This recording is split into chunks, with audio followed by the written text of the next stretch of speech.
Ako si ľudia môžu ísť féminu, máš verejný profil na Insta, neviem, jak je ďalej text a vôbec vlastne neviem spievať, ale to nevadí. Ak budete v dnešnom videu počuť hociaké zvuky, štekanie alebo mlaskanie, tak to preto, lebo dnes je tu so mnou Mamba. Nechám ťa tak, neboj sa, nebudem ťa týrať. Nestrážim Mambu, takže je to drsný deň.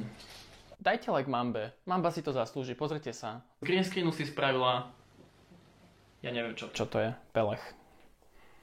Neviem, či to počujete, a Mamba začala chrápať.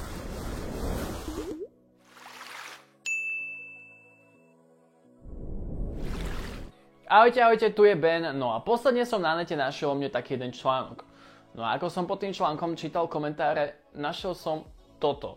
V tomto prípade je i naprosto normálne třeba nekrosexualita nebo pedosexualita. Keď niečo takéto počujem, tak povedzme, že mám v hlave všelijaké pocity.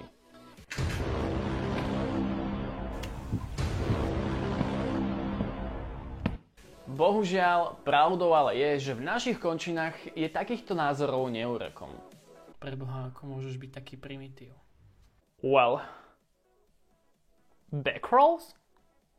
Poďme sa teda trocha vzdelávať. V prvom rade nič ako pedosexualita alebo nekrosexualita neexistuje.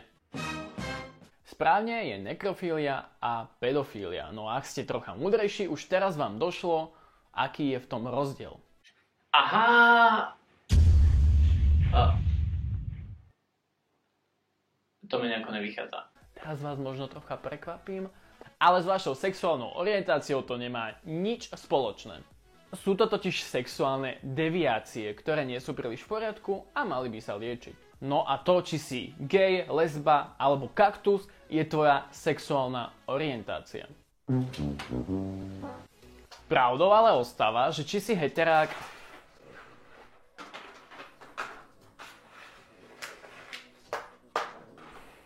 Ona sa tu teraz hrá. Flašku teraz odložíme.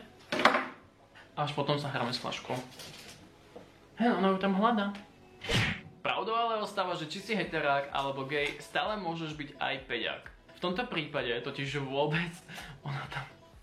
V tomto prípade totiž vôbec nezáleží na tvojej sexuálnej orientácii. Poďme sa teda pozrieť, čo si o tom myslíte vy, lebo pýtal som sa vás na Insta. No není zlatá. To môže tvrdiť jenom človek, ktorý nezná fakta a rôzne vedecké výskumy.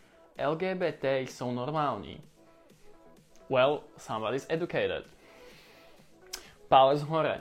Niektorí tvrdia, že pedofília je tiež sexuálna orientácia, ale ja to považujem za deviáciu. Oh my god, som úplne z vás prekvapený, že ste takí vzdelaní. Well, to je pravda. Poďme sa o tomto porozprávať. Ľudia, ktorí majú vo svojom okolí nejakého geja, lesbu, bi alebo whatever, tak väčšinou vidia toho človeka, ako funguje, že naozaj není sa čoho bať. Je to normálny človek, ktorý sa normálne zahraďuje do celého života a sú s tým v pohode.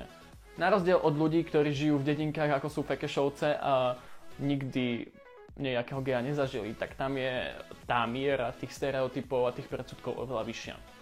Veď neraz sa v médiách hovorilo o tom, že pedofília bude trestná, ale... Veď neraz sa v médiách hovorilo o tom, že pedofília nebude trestná, ale bude akceptovaná. A taký ten nafúčaný smajlík. OK girl, tak mi ukáž to médium, ten článok, alebo ja neviem, akože to sú podľa mňa takéto, že niekto povedal, alebo hovorí sa, že niekto povedal, niekto niekde napísal, no. Ukáž mi real proof, like, you know. Homosexualita nie je žiadna diagnóza.